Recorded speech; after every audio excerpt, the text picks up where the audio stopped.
What is muster station? Muster station is a designated area on a ship where crew members and passengers must assemble during an emergency.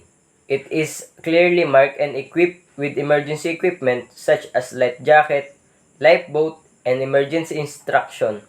The muster station is critical for ensuring accountability and organizing evacuation procedure efficiency.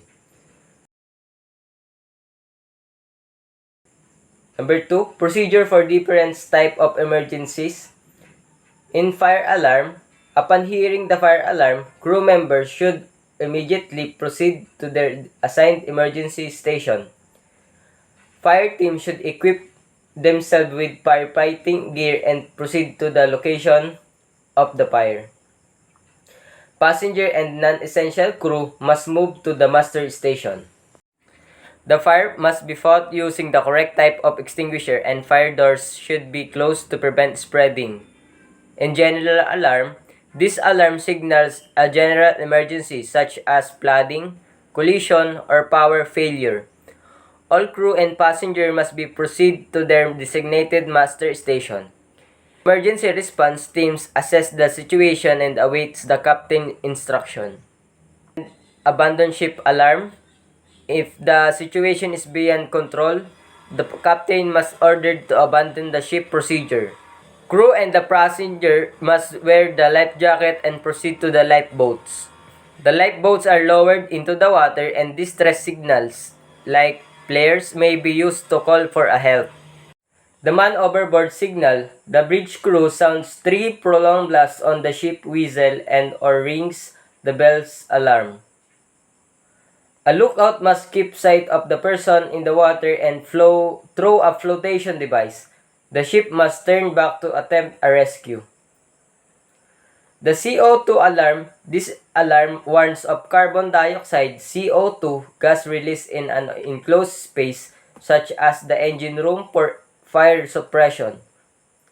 All personnel must immediately evacuate the area to avoid suffocation. The CO2 system should only be activated when all personnel have been confirmed safe. Engineer calls. This is signals used to common engineers to the engine room in case of technical issues or emergencies. Engineers must respond immediately to assess and fix the problem. Cargo hold flooding. If flooding occurs, the ship bilge pump should be activated. The affected area must be sealed off if possible. The ship stability must be checked and emergency action may be include shifting cargo or altering course. Pollution prevention. Any spill like oil, chemicals must be reported immediately. The ship pollution control equipment such as oil-water separator must be used.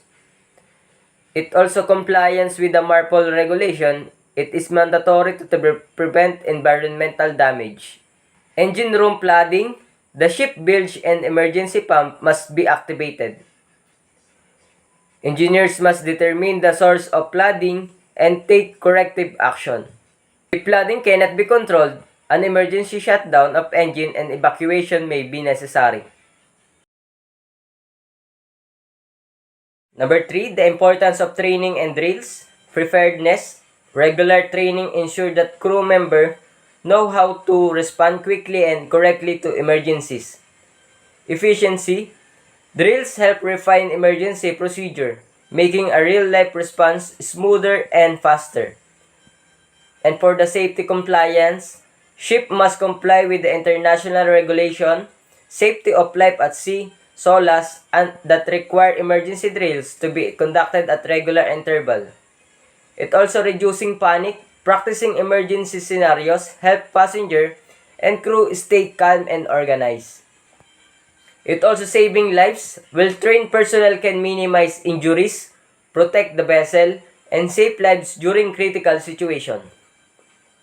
And that's all. Thank you.